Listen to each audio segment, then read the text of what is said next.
Hello everyone, আজ ভোর 6টার সময় আমরা রিসোর্ট থেকে বেরিয়ে পড়লাম তেতুলিয়া জিরো পয়েন্টের উদ্দেশ্য একটাই, সে স্বপ্নের কাঞ্চনজঙ্ঘা দেখা। সকালটা ছিল একেবারে ঠান্ডা, চারপাশে কুয়াশা আর পাহাড়ি হাওয়ার ছোঁয়া। জিরো পয়েন্টে পুছিয়ে দেখি আমার মতো আরো অনেকে এসেছে সেই কাঞ্চনজঙ্ঘা দেখতে। কেউ ক্যামেরা হাতে নিয়ে, কেউ চুপচাপ তাকিয়ে রয়েছে। কিছুক্ষণ অপেক্ষা করার পর সূর্যের প্রথম রশ্মি ভেসে উঠলো আকাশে, আর তখন সেই মেঘের আড়াল ছড়িয়ে দেখা দিল সেই কাঙ্ক্ষিত কাঞ্চনজঙ্ঘা। দূর থেকে ঝলমল করছে বরফের চূড়াগুলো। সত্যি মাশাআল্লাহ, কত সুন্দর। আমরা সবাই এক মুহূর্তের জন্য নিঃশব্দ হয়ে গেলাম, শুধু তাকিয়ে রইলাম। অনেকক্ষণ ধরে উপভোগ করলাম সেই অপরূপ দৃশ্য।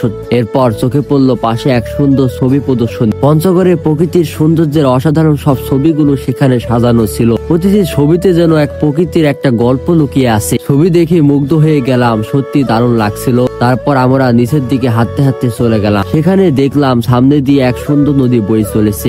স্থানীয়রা জানালো এই নদীর উৎস নাকি সেই দূরের কাঞ্চনজঙ্ঘা পাহাড়। নদীর ধারে দাঁড়িয়ে চায়ের গন্ধ ভেসে আসছিল চারপাশে। একটু দূরে চোখে পড়লো সবুজে মোড়া চা বাগান। সব মিলিয়ে সকালটা ছিল স্বপ্নের মতো সুন্দর।